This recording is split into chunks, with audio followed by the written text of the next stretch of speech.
रात्री साधारण 9:30 वाजले होते. लंडनचा प्रदीर्घ प्रवास शरीराला थकवून गेला होता, पण घरच्यांना सरप्राईज देण्याचा आनंद मनात भरून राहिला होता. कुठलाही आवाज न करता संदीपने हळूच दरवाजा उघडून घरात प्रवेश केला. अर्धवट उघड्या दारातून त्याची नजर समोरच्या जेवणाच्या खोलीकडे गेली. तिथे संपूर्ण कुटुंब जेवणाच्या टेबलाभोवती एकत्र बसले होते. जेवण वाढले गेले आणि हसून गप्पांमध्ये आनंदी चर्चा सुरू होती. वातावरण इतकं साधं आणि सुखावह होतं की संदीप त्या क्षणी घरी परतला आहे याची कोणालाही कल्पना नव्हती. पण त्याची नजर तिथेच थांबली नाही. ती थेट एका कोपऱ्यात जाऊन स्थिरावली, जिथे चपलांच्या रॅकजवळ जमिनीवर एक घाणेरडी प्लेट ठेवलेली होती आणि त्याची पत्नी नम्रता तिथेच आकसून बसून घास घेत होती. दर महिन्याला संदीप नम्रतासाठी वेगळे पैसे पाठवत असूनही तिच्याशी असं वागणूक होत असेल याचा विचारही त्याने स्वप्नात केला नव्हता. तो धक्क्यातच बाहेर उभा होता. तेवढ्यात अचानक त्याची आई खुर्चीतून उठली आणि वेगाने नम्रतेकडे गेली. काहीही विचार न करता तिने नम्रतेची वेणी पकडली आणि तिला मारू लागली. रागाने ओरडत म्हणाली, "रोटी नीट बनवायला कुठे होतं तुझं लक्ष? सगळ्या रोट्या जाळून टाकल्या आहेत." आईचा राग अक्षरशः उफाळून आला होता. तिने दरवाजा उघडला आणि नम्रताला बाहेर ढकललं. ती खाली पडणारच होती. तेवढ्यात संदीपने पुढे जाऊन तिला सावरलं. त्याचा हात लागताच नम्रता थरथर कापू लागली. पण तिने आणि समोर बसलेल्या घरच्यांनी त्याला पाहताच सगळ्यांचे चेहरे भीतीने पांढरे पडले. संदीपने थरथर कापणाऱ्या नम्रताचा हात घट्ट पकडून ठेवला. त्याची खरी कथा फार आधी सुरू झाली होती. गेल्या 3 वर्षांपासून संदीप लंडनमध्ये नोकरी करत होता. त्याचं आणि नम्रताचं लग्न अवघ्या 1.5 महिन्यांचं झालं होतं. तेवढ्यातच त्याला लंडनहून नोकरीची ऑफर मिळाली. ते त्याच्यासाठी स्वप्न होतं, पण त्या स्वप्नामागे एक कटू सत्य दडलेलं होतं.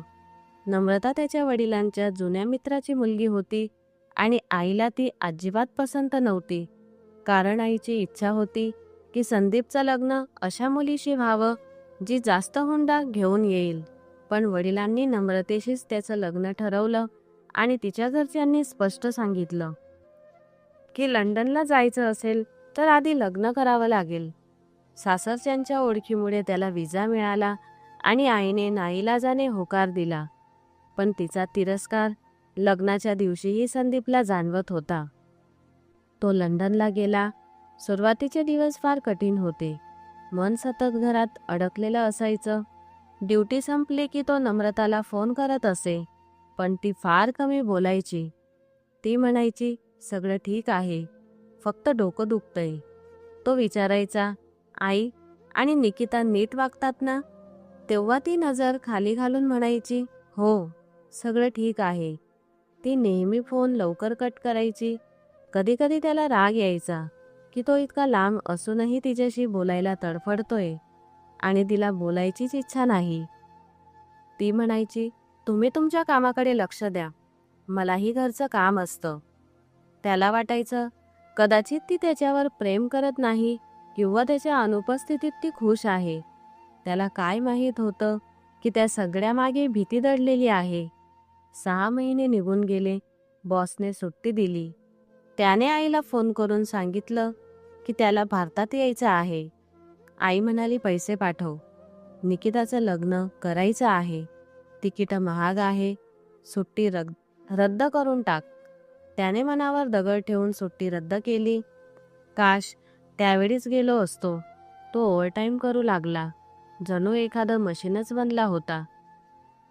एका संध्याकाळी मन फारच जड झालं म्हणून पार्कमध्ये गेला. तिथे एका बाकावर एक माणूस बसलेला होता, जो वयाच्या आधीच म्हातारा वाटत होता. त्याच्या डोळ्यात एक विचित्र सुनसानपणा होता. संदीप त्याच्याशी बोलला तेव्हा कळलं की तोही भारतीयच होता. तो म्हणाला, "दुर्दैवाने." त्याने सांगितलं की त्याने आपलं तारुण्य आपल्याच माणसांसाठी परदेशात घालवलं. 4 बहिणींच्या लग्नासाठी तो दिवसरात्र काम करत राहिला. पत्नी गरोदर होती, पण तरीही तो घरी जाऊ शकला नाही. 20 वर्ष निघून गेली. मुलगी मोठी झाली, पण तो भारतात गेला नाही. तो फक्त पैसे कमावणारी मशीन बनून राहिला होता. त्याची कथा ऐकताना संदीपला असं वाटत होतं की तो त्याचीच गोष्ट सांगत आहे. आणि तेवढ्यात त्याच्या तोंडून निघून गेलं, आणि तुमची बायको आजही तुमची वाट पाहत आहे का? हे ऐकताच तो म्हातारा माणूस ढसाढसा रडू लागला. पार्कमध्ये असलेले काही लोक त्यांच्याकडे वळून पाहू लागले, पण त्याला कुणाचीच पर्वा नव्हती. हुंदक्यांच्या मध्ये तो म्हणाला, माझी पत्नी, ती माझी वाट पाहत राहिली पूर्ण 20 वर्ष. तिने तक्रारीचा एक शब्दही तोंडातून काढला नाही. पण मी सगळी जबाबदारी पार पाडून बहिणींना त्यांच्या घरात नीट स्थिर करून परत आलो, तेव्हा ती मला घरात दिसली नाही. संदीपच्या हृदयाची धडधड वाढली. त्याने घाबरून विचारलं, मग ती कुठे होती? तो आणखीनच रडू लागला आणि म्हणाला, स्मशानात. मी पोहोचण्याच्या 2 आठवडे आधीच ती वाट पाहत पाहत मरण पावली. मला तिचं शेवटचं दर्शनही मिळालं नाही. आणि माहिती आहे सगळ्यात जास्त वेदनादायक गोष्ट कोणती? त्याचे शब्द घशात अडकले होते. तो म्हणाला, ज्या बहिणींसाठी मी या अनोळखी देशात माझं तारुण्य वाया घातलं, ज्या बहिणींच्या लग्नांसाठी मी माझ्या पत्नीपासून दूर राहिलो, त्याच बहिणींनी आणि माझ्या स्वतःच्या आईने माझ्या पत्नीला या 20 वर्षात घरात नोकरानी बनवून ठेवलं. हे ऐकून संदीपच्या पायाखालची जमीनच सरकली. त्याच्या तोंडून एवढंच निघालं, नोकरानी? पण ती तर तुमची पत्नी होती. तुमची आई आणि बहिणी असं कसं करू शकतात? ते काका डोळे पुसत एका खोल उसासा टाकून म्हणाले, पैसा बाळा, पैसा माणसाला आंधळं आणि बहिरं करून टाकतो. त्यांना वाटायचं हा परदेशात बसून नोटा छापतोय, याला काय माहीत घरात काय चाललंय. मी फोन केला की आई म्हणायची, सून खूप खुश आहे, आणि मी तिच्या बोलण्यावर विश्वास ठेवायचो. पण खरा जुलूम तर माझ्या मुलीवर झाला. तिचा आवाज आजही माझ्या कानात घुमतोय. माझी मुलगी, जिला मी कधी मांडीवर घेऊन खेळवलं सुद्धा नाही, ती मोठी झाली होती. मला वाटलं होतं की माझ्या 4 बहिणी आहेत, ज्यांच्या मुलांचंच पालनपोषण माझ्या पाठवलेल्या पैशांवर झालं, जे चांगल्या शाळांमध्ये शिकले, चांगले कपडे घालू लागले, तर यापैकी एखादी तरी बहीण माझ्या मुलीसाठी चांगलं स्थळ पाहिल. शेवटी त्या माझ्याच सख्या बहिणी होत्या.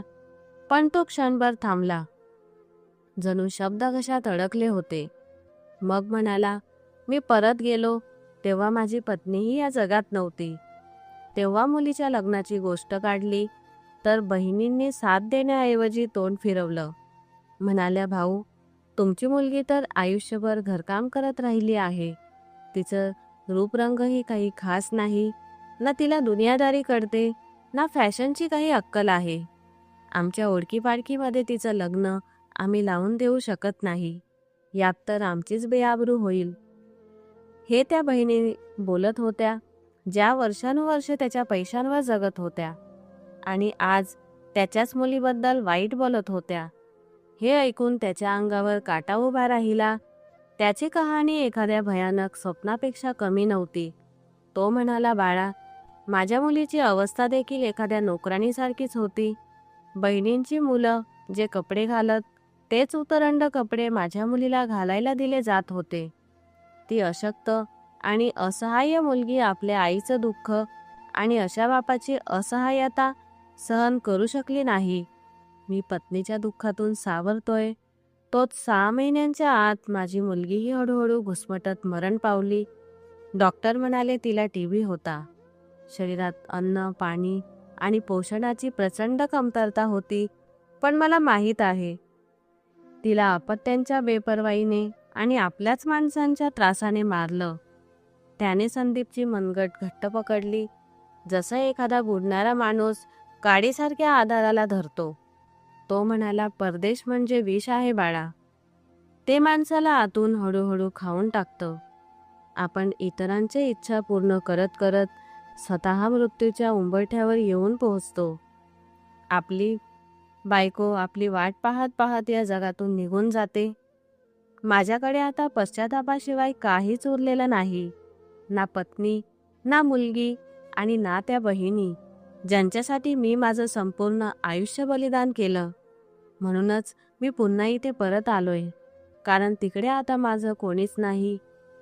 त्याची गोष्ट संदीपला आतून हादरवून गेली. घरी परतल्यावर त्याचं डोकं पूर्णपणे सुन्न झालं होतं. त्याचं प्रत्येक वाक्य त्याच्या कानात घुमसत होतं. वारंवार त्याला नम्रताची उदासीनता, फोनवरचं तिचं कमी बोलणं आठवत होतं. कुठेतरी तिच्यासोबतही असंच काहीतरी घडत तर नाही ना, ही भीती मनात घर करून बसली. त्या रात्री त्याला झोपच आली नाही. त्याने ठरवलं, आता आणखी मूर्ख बनवायचं नाही. निकिताचं लग्न झालं होतं. आता त्याला परत जायचंच होतं. त्याने ठरवलं की नोकरीचा राजीनामा देईन किंवा लांब सुट्टी घेऊन भारतात येईल आणि नम्रताला त्याच्यासोबत परदेशात घेऊन येईल. नाहीतर तिथेच एखादं छोटं मोठं काम सुरू करीन. दुसऱ्या दिवशी सकाळी त्याने आईला फोन केला आणि स्पष्ट सांगितलं की पुढच्या महिन्यात तो परत येतोय.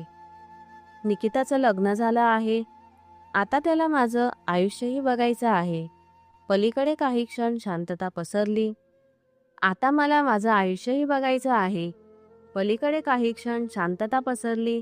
मग आईचा भाऊक आवाज आला, हो बाळा, ये, तुझंच घर आहे. पण लगेच ती म्हणाली, पण मी विचार करते, आपण किती दिवस भाड्याच्या घरात राहायचं? मी एक घर पाहिलंय, खूप स्वस्त मिळतंय. तू थोडे अजून पैसे पाठवलेस तर आपलं स्वतःचं घर होईल. तू आलास की किमान आपली स्वतःची छप्पर तरी असेल. तो परत येण्याचा पक्का निर्णय घेतलेला असतानाही आईच्या बोलण्यात पुन्हा अडकला. स्वतःचं घर हे प्रत्येक माणसाचं स्वप्न असतं. तो म्हणाला, आई, माझ्याकडे इतके पैसे नाहीत. आई म्हणाली, मी काही FD केलेल्या आहेत, काही दागिने विकेन. फक्त तू अजून 1 वर्ष तिथे टिक. एकदा घर झालं की तुला कोणीही थांबवू शकणार नाही. मला वाटतं तू आलास की आपल्या घरात राजासारखा राहावा. आईच्या शब्दात इतकं आपुलकीचं ओझं होतं की त्या म्हाताऱ्या माणसाच्या गोष्टी त्याच्या डोक्यातून धुसर होत गेल्या. त्याने विचार केला, आई बरोबरच म्हणते. आपलं घर झालं की नम्रताही खुश राहील. त्याने पुन्हा एकदा आपल्या इच्छांचा गळा घोटला आणि आणखी 1 वर्ष निघून गेलं. तो दिवस रात्र काम करून पैसेच पाठवत राहिला.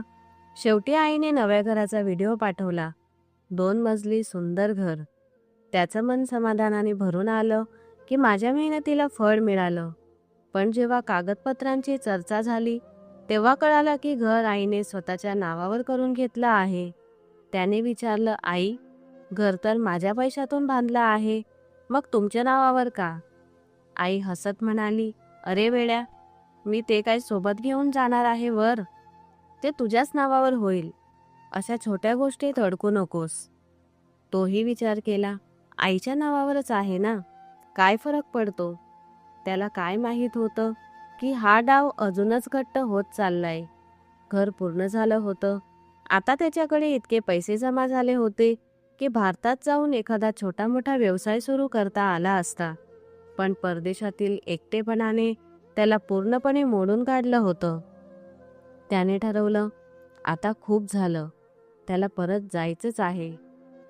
त्याच संध्याकाळी त्याने आईला फोन करून सांगितलं की घर तयार झालं आहे, पैसेही आहेत, त्यामुळे तो पुढच्या आठवड्यात तिकीट काढतोय. त्याचं ऐकून पलीकडे अचानक शांतता पसरली. काही वेळाने आईचा आवाज आला, पण त्यात आनंद नव्हता. ती म्हणाली, बाळा, तू भावनेच्या भरात निर्णय का घेतोस? आत्ताच घर झालं आहे, ते भरायलाही लागतं. तो म्हणाला, सामान तर मी आधीच पाठवलं आहे. आई म्हणाली, प्रश्न सामानाचा नाही. तुला माहीत आहे का, तुझ्या मोठ्या बहिणीकडे जोडी मुलं झाली आहेत. आपण रिकाम्या हाताने गेलो तर आपली इज्जत कशी राहील? मी वचन दिलं आहे की मुलांना सोन्याच्या वस्तू देऊ. तो डोकं धरून बसला. तो म्हणाला, आई, सोने खूप महाग आहे, मी एवढा खर्च कसा करू? आई ताबडतोब म्हणाली, मग काय, तुझ्या बहिणीची इज्जत मातीमोल करशील का? आयुष्यभर तिला टोमणे ऐकावे लागतील की तिचा भाऊ लंडनला होता आणि काहीच करू शकला नाही, आणि आत्ताच तुझ्या लहान भावालाही नोकरी लागलेली नाही. सगळं तुझ्याच खांद्यावर आहे. तू इथे आलास तर सगळे उपाशी मरतील. म्हणूनच अजून काही महिने तिथेच राहा. तोपर्यंत तुझ्या भावालाही नोकरी लागेल आणि बहिणीचे खर्चही भागतील. मग मी तुला अडवणार नाही. तो पुन्हा एकदा असहाय्य झाला. बहिणीवरील प्रेम आणि आईच्या इज्जतीचं ओझं असं होतं की तो नकार देऊ शकला नाही. त्याने मनावर दगड ठेवून म्हणाला, ठीक आहे आई, पण ही शेवटची वेळ आहे. 6 महिन्यांनी मी कुठल्याही परिस्थितीत परत येईन.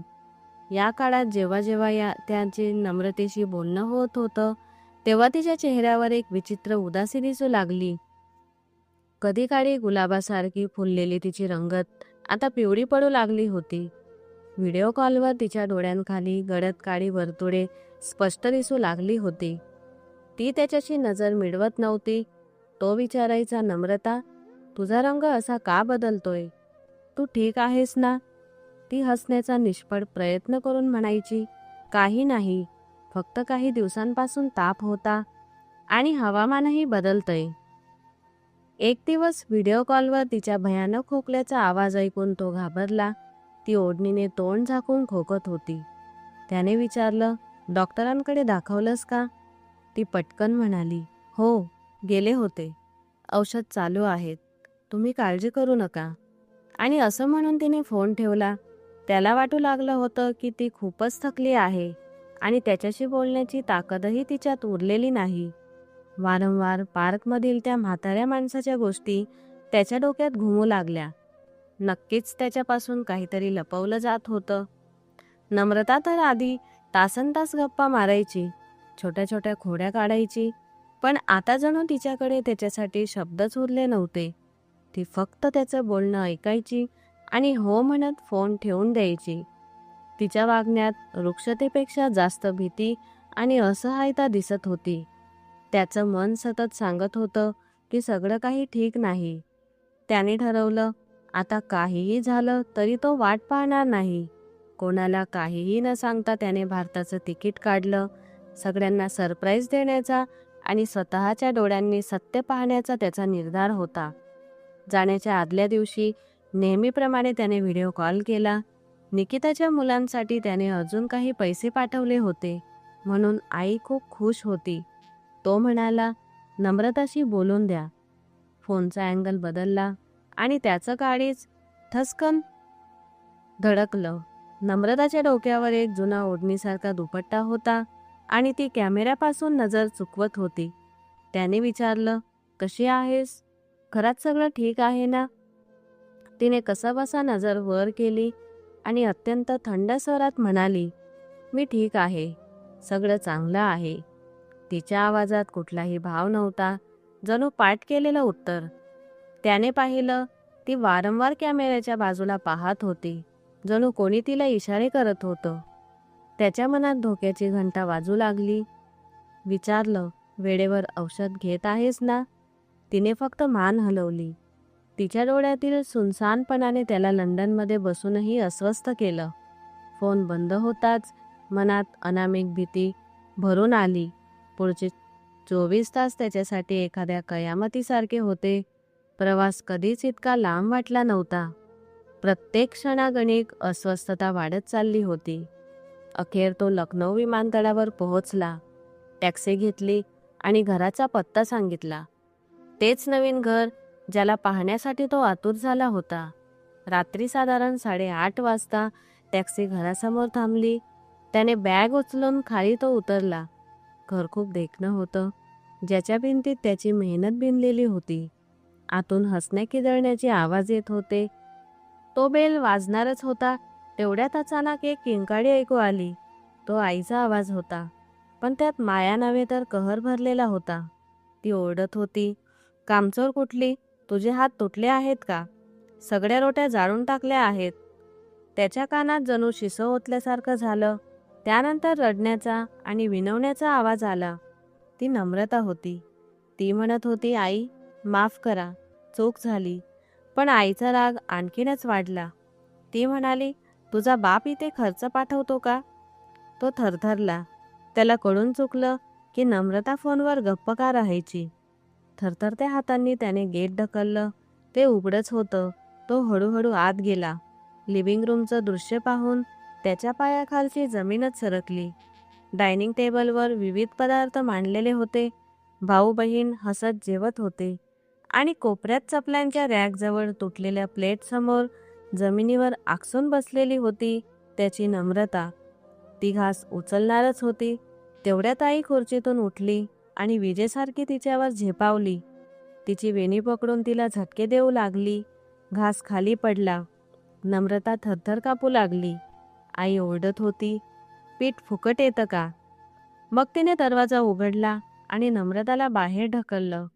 ती पडणारच होती तेवढ्यात संदीप पुढे सरसावला आणि तिला धरून ठेवलं. तिने डोळे उघडले.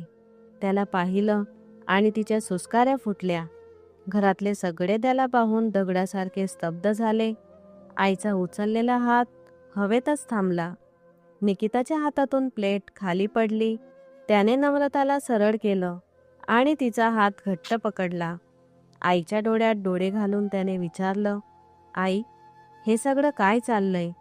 आई अडखडली आणि म्हणाली, बेटा, तू कधी आलास? सांगितलं का नाहीस? त्याने नम्रतेला सोबत घेऊन घरात आत शिरला. त्याचे भाऊ बहिणी आपल्या खुर्च्यांवरून उठून उभे राहिले होते. टेबलवर मांडलेलं अन्न आता त्याला विषासारखं वाटत होतं. त्याने आईकडे पाहिलं आणि म्हणाला, बरं झालं. त्याने मुद्दाम आधी सांगितलं नाही, कारण त्याला स्वतःच्या डोळ्यांनी पाहायचं होतं की त्याच्या अनुपस्थितीत त्याच्या पत्नीशी जनावरांसारखा व्यवहार केला जातोय की नाही. ती चपलांच्या शेजारी जमिनीवर बसून जेवते आणि तुम्ही सगळे खुर्च्यांवर बसून जणू उत्सव साजरा करताय. आईने लगेच पलटवार केला आणि आपली चूक मान्य करण्याऐवजी नम्रतावरच दोष ठेवला. ती म्हणाली, तुला काय माहिती आहे हिच्या कृत्यांची? हिला वाटतं की तू झाडावरून पैसे तोडून आणतोस. सगळ्या रोट्या जाळून टाकल्या तिने. मी तर हिला शिस्त शिकवत होते, प्रत्येक गोष्टीची किंमत काय असते ते. त्याने टेबलवर ठेवलेल्या जेवणाकडे बोट दाखवत म्हटलं, एक रोटी जळाली तर काय झालं? इथे एवढं सगळं जे काही मांडलेलं आहे ते कुणाच्या पैशातून आहे? यात माझ्या पत्नीचा काही हक्क नाही का? त्याचा भाऊ पुढे येऊन त्याला मिठी मारायचा प्रयत्न करू लागला, पण त्याने हातानेच त्याला थांबवलं. त्यांच्या चेहऱ्यावर त्याला प्रेम नव्हे तर भीती दिसत होती. आपली खरी ओळख उघडी पडेल याची भीती. नम्रता त्याच्या शेजारी उभी थरथरत होती. तिने हळूच त्याचा हात दाबला, जणू त्याला गप्प राहण्याची विनंती करत होती.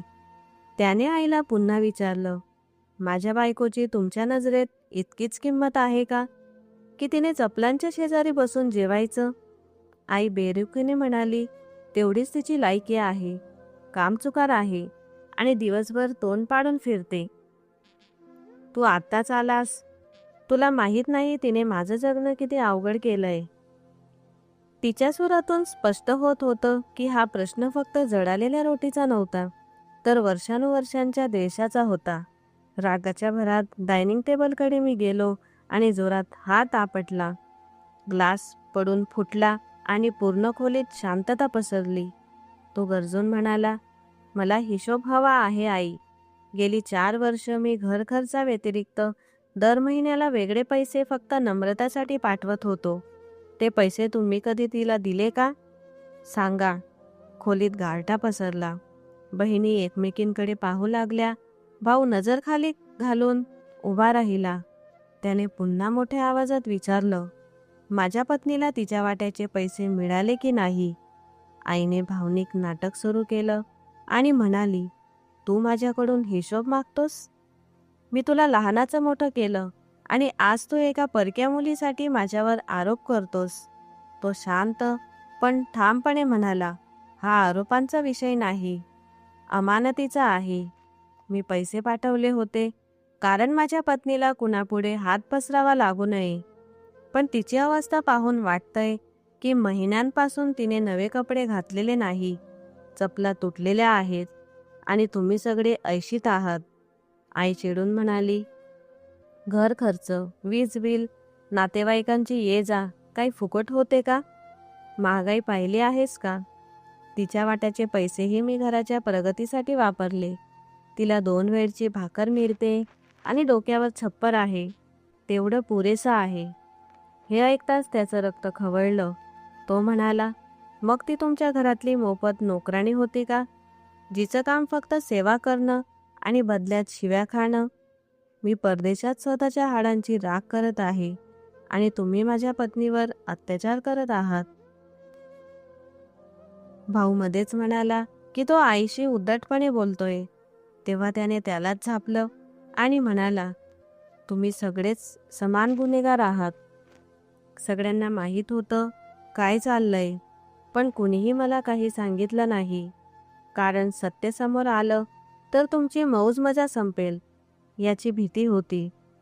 आई ओरडली, माझ्या घरातून निघून जा. बायकोची भाषा बोलायची असेल तर इथून चालते व्हा. मला असा मुलगा नको. त्याने स्पष्टपणे म्हटलं, मी निघतोय. ज्या घरात माझ्या पत्नीचा मान सुरक्षित नाही तिथे मी एक क्षणही थांबणार नाही. हे घर माझ्या पैशातून उभं आहे, पण आज ते माझ्यासाठी पर्क झालं आहे. तो वळला आणि नम्रतेचा हात घट्ट पकडला. ती रडत होती आणि थरथरत होती. तो म्हणाला, चल नम्रता, सामान उचल, पण आताच इथून निघतोय. तिने अविश्वासाने त्याच्याकडे पाहिलं, जणू तिच्यासाठी तो सगळं सोडून देतो यावर तिचा विश्वासच बसत नव्हता. मागून आईने शिव्याशाप दिल्या आणि विनवण्या देखील केल्या, पण त्याने मागे वळूनही पाहिलं नाही. तो तिला घेऊन त्या घरातून बाहेर पडला, जे कधीकाळी त्याचं स्वप्न होतं, पण आता पिंजरा बनलं होतं. ते जवळच एका हॉटेलमध्ये थांबले. खोलीत पोहोचल्यानंतरही नम्रता भीतीने थरथरत होती. ती सतत दरवाजाकडे पाहत होती. त्याने तिला पाणी दिलं आणि विश्वास दिला की आता ती सुरक्षित आहे. 2 दिवसांनी त्याने एक छोटंसं भाड्याचं घर शोधलं आणि ते तिथे राहायला गेले. त्याला वाटलं होतं की स्वातंत्र्य मिळताच ती आनंदी होईल, पण ती आणखीनच शांत झाली. दिवसभर ती खिडकीजवळ बसून बाहेर पाहत राहायची. एका संध्याकाळी त्याने तिच्या मागे उभं राहून प्रेमाने खांद्यावर हात ठेवला. तेव्हा ती जोरात दचकली आणि मागे सरकली. तेव्हा त्याला जाणवलं की ती त्याच्यापासूनही घाबरत होती. त्याने तिचा हात धरला तर तिने किंचाळत हात झटकून टाकला. त्याने तिची बाही वर केली. तेव्हा तिच्या हातावर भाजल्याचे खोल निशाण दिसले, काही जुने, काही अगदी ताजे. त्याचं काळीज थरथरलं. ती म्हणाली, रोटी बनवताना भाजलं असेल. काही नाही. त्याला माहीत होतं की ती खोटं बोलत होती. त्याने कठोरपणे म्हटलं, हे काही साधं नाही. खरं सांग, हे कुणी केलं? तिची हिंमत तुटली. ती जमिनीवर बसली आणि ढसाढसा रडू लागली. जणू वर्षानुवर्षांचं दुःख एकाच वेळी बाहेर आलं होतं. तो तिच्या शेजारी बसला आणि डोक्यावरून हात फिरवला. बराच वेळ गेल्यावर तिने डोळे वर केले. त्या डोळ्यात इतकं वेदनादायक दुःख होतं की दगडाचंही हृदय वितळेल. आता ती ते सत्य सांगणार होती, जे तिने वर्षानुवर्षे छातीत दडवून ठेवलं होतं. नम्रतेचे अश्रू थांबत नव्हते. त्याने तिला जमिनीवरून उठवून पलंगावर बसवलं, पाण्याचा ग्लास दिला आणि तिचे हात त्याच्या हातात घेऊन बसला. त्याने सौम्य स्वरात म्हटलं, आता तुला घाबरण्याची गरज नाही. मला खरं सांग, हे सगळं कोणी केलंय? तिने खोल श्वास घेतला, ओलसर डोळे वर केले आणि म्हणाली,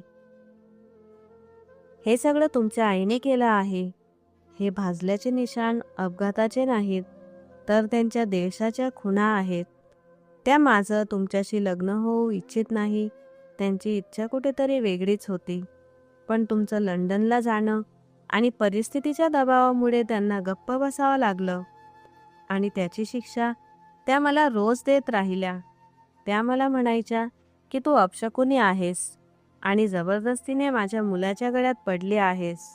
तो स्तब्ध झाला आणि विचारलं, जर एवढा जुलूम होत होता तर तू मला का नाही सांगितलंस? आपण रोज बोलायचो. मी वारंवार विचारायचो की सगळं ठीक आहे ना? तू एकदाही इशारा का दिला नाहीस? नम्रता कडू हसत म्हणाली, मी कसं सांगणार? तुम्हाला वाटत होतं व्हिडिओ कॉलवर मी मोकळेपणाने बोलायचे, तुमचा कॉल आला की आई समोर खुर्ची टाकून बसायची आणि आधीच धमकी द्यायची की चेहऱ्यावर थोडीसुद्धा उदासी दिसली की तक्रार करण्याचा प्रयत्न केला तर कॉल संपताच माझी कातडी सोलली जाईल. त्या इशाऱ्यांनी मला घाबरवायचा आणि मला जबरदस्तीने हसून सगळं ठीक आहे असं म्हणावं लागायचं. तिने आपली बाही वर करत एका जुन्या जखमेवर बोट ठेवत म्हटलं, हे निशाण त्या दिवसाचं आहे ज्या दिवशी तुम्ही पहिल्या पगारातून माझ्यासाठी सोन्याच्या बांगड्या पाठवल्या होत्या. आईने त्या बांगड्या हिसकावून घेतल्या आणि निकिताला देऊन टाकल्या आणि मी रडू लागले. तेव्हा तिने चुलीवरचा लाल बुंद चिमटा उचलून माझ्या हातावर दाबला. ती म्हणायची, तुझी लायकी नाही सोनं घालायची. मी वेदनेने ओरडायचे. तेव्हा ती टीव्हीचा आवाज मोठा करायची जेणेकरून माझा आवाज बाहेर जाऊ नये. तो दगडासारखा बनून तिचं सगळं ऐकत होता. त्याचं काळीच फाटत होतं. ती म्हणाली की मारहाण एकीकडे होती पण उपासमार ही सगळ्यात मोठी शिक्षा होती. तुम्ही लाखो रुपये पाठवत होता पण मला दिवसातून फक्त एक कोरडी भाकर मिळायची. ती म्हणायची तू कामचुकार आहेस आणि फुकटचं खातेस. ज्या दिवशी एखादी वस्तू फुटली किंवा भाजीमध्ये मीठ जास्त झालं त्या दिवशी एक भाकरही मिळायची नाही. मी अनेक दिवस उपाशी राहत असे आणि नळाचं पाणी पिऊन दिवस काढत असे. ते माझ्यासमोर बसून पनीर, खीर आणि चविष्ट पदार्थ खात असत आणि मी स्वयंपाकघराच्या दाराशी उभी राहून उरलेले तुकडे पाहत असे. तिचा आवाज सुसक्यांमध्ये अडकत होता पण प्रत्येक शब्द त्याच्या हृदयावर हातोड्यासारखा आदळत होता. ती म्हणाली की आई नेहमी धमकी द्यायची की थोडीशीही चूक केलीस तर जेवण बंद करीन. अनेक रात्री मी उपाशीपोटी खोलीत पडून राहायचे आणि बाहेरून हसण्याचे आवाज येत राहायचे. हे ऐकताच तो पूर्णपणे कोसळला आणि तिच्या पायांजवळ बसून लहान मुलांसारखा रडू लागला. तिचे भाजलेले हात त्याने त्याच्या डोळ्यांना लावले आणि स्वतःलाच गुन्हेगार मानत म्हणाला की मला माफ कर. तो समजत होता की तो आनंद कमावतोय पण तिला नरकात ढकललं. त्याने ज्यांच्यावर विश्वास ठेवला त्यांनीच तिला छळलं. नम्रतेने त्याच्या डोक्यावर हात ठेवला पण त्याचे अश्रू थांबत नव्हते. त्याला आठवलं की लंडनच्या भीषण थंडीत तो कष्ट करत राहिला फक्त त्याचं कुटुंब सुखी राहावं म्हणून. पण त्याच्या कमाईतून उभं राहिलेलं घर त्याच्या पत्नीकरता तुरुंग बनलं. त्या रात्रीच त्याने ठरवलं की आता कुठलाही तडजोडीचा प्रश्न नाही. दुसऱ्या दिवशी त्याने त्याच्या घरच्यांशी सगळे नाते तोडले. ज्या घरात त्याच्या पत्नीचा मान सुरक्षित नव्हता त्या घराकडे त्याने पुन्हा वळूनही पाहिलं नाही. त्याने भारतातच एक छोटी नोकरी सुरू केली आणि नम्रतेचा उपचार करून घेतला. काळाच्या ओघात तिच्या शरीरावरील जखमा भरून आल्या पण मनाच्या जखमांना वेळ लागला. हळूहळू तिने पुन्हा जगायला शिकायला सुरुवात केली. ते एका छोट्याशा भाड्याच्या घरात राहू लागले जिथे फक्त शांतता होती. तो तिला कशासाठीही जबरदस्ती करत नव्हता. ती खिडकीजवळ बसून बाहेर पाहायची तेव्हा तो फक्त तिचा हात धरून शांत बसायचा. त्याने तिला सांगितलं, आता हे घर तुझं आहे. तुला कुणाचीही भीती बाळगायची गरज नाही. पहिल्यांदाच तिच्या डोळ्यात शांतता दिसली. तिने झाडं लावली, पुस्तकं वाचली, थेरपी घेतली आणि हळूहळू पुन्हा हसायला शिकली. 1 वर्षानंतर त्यांच्या आयुष्यात आनंदाची बातमी आली. नम्रता आई होणार होती. त्यांचा मुलगा जन्माला आला तेव्हा त्याला वाटलं की आयुष्यातला हा त्याचा सगळ्यात योग्य निर्णय होता. त्याने त्याच्या मुलाचं नाव विहान ठेवलं ज्याचा अर्थ असतो एक नवी सकाळ. या नव्या अध्यायाच्या सुरुवातीस ते दोघांनी मिळून एक छोटंसं ऑनलाईन काम सुरू केलं. तो तांत्रिक जबाबदाऱ्या सांभाळत होता आणि नम्रता घरी राहून स्वतःच्या हातांनी हस्तकलेच्या वस्तू तयार करत होती. हे काम त्यांना केवळ आत्मनिर्भरच बनवत नव्हतं तर सगळ्यात महत्त्वाचं म्हणजे प्रत्येक पावलावर ते एकमेकांच्या सोबत होते. आजही त्याला पार्कमध्ये भेटलेल्या त्या वृद्ध माणसाचं वाक्य आठवतं, परदेश म्हणजे वाळवीसारखा असतो. पण आता त्या शिकवणीकडे तो वेगळ्या नजरेने पाहतो. बाहेर राहणं चूक नाही. चूक ही आहे की माणसाने आपल्या खऱ्या जबाबदाऱ्या मागे टाकाव्यात त्याने त्याच्या पत्नीला अशा लोकांच्या भरोशावर सोडलं होतं ज्यांनी पैशांना नात्यांपेक्षा वरचं स्थान दिलं. कमावणं हे त्याचं कर्तव्य होतं, पण त्याच्या पत्नीचा मान आणि सुरक्षितता ही त्याची पहिली जबाबदारी असायला हवी होती. काळाने त्याला शिकवलं की पैसा कधीच आनंदाची हमी देत नाही. जास्त कमाईनेही लालसा कमी झाली नाही, उलट ती अधिकच वाढली. खरं सुख प्रामाणिक नात्यात आणि परस्पर सन्मानात असतं. तुमच्या अनुपस्थितीत जो तुमच्या जीवनसाथीची कदर करू शकत नाही, ते नातेवाईक नसून फक्त पैशांशी जोडलेले लोक असतात. अशा विषारी नात्यांपासून दूर राहणंच शहाणपणाचं आहे. काश त्याने आधीच नम्रतावर विश्वास ठेवला असता. तिच्या शांततेला तो तिची संमती समजला आणि हेच त्याची सर्वात मोठी चूक ठरली. आज जेव्हा तो त्याचा मुलगा विहानला त्याच्या आईजवळ निर्धास्तपणे खेळताना पाहतो, तेव्हा त्याला उमगतं की तो खरोखरच श्रीमंत आहे. त्यांच्याकडे जरी साधंसं घर असलं तरी ते प्रेम आणि सन्मानाच्या पायावर उभा आहे. जुन्या नात्यांशी नाळ तोडणं हा त्याच्या आयुष्यातला सर्वात योग्य निर्णय ठरला, कारण काही नाती आधार नसून कैद बनतात आणि त्यांना तोडणंच खरी स्वातंत्र्याची वाट असते. पत्नीचा सन्मान आणि सुरक्षितता कोणत्याही कमाईपेक्षा कितीतरी अधिक मौल्यवान असते. जी नाती फक्त पैशांच्या जोरावर टिकून असतात ती सोडून देणंच योग्य आहे, कारण पैसा पुन्हा कमावता येतो, पण हरवलेला विश्वास आणि गेलेला काळ कधीच परत येत नाही. तर मित्रमैत्रिणींनो, ही कथा तुमच्या हृदयाला भिडली असेल अशी मला आशा आहे. तुम्हाला ही कथा आवडली असेल तर लाईक करायला विसरू नका. आपल्या मित्रांसोबत शेअर करा आणि खाली कमेंट करून तुमचं मत नक्कीच कळवा. आपण पुन्हा भेटूया एका नव्या कथेसोबत. धन्यवाद.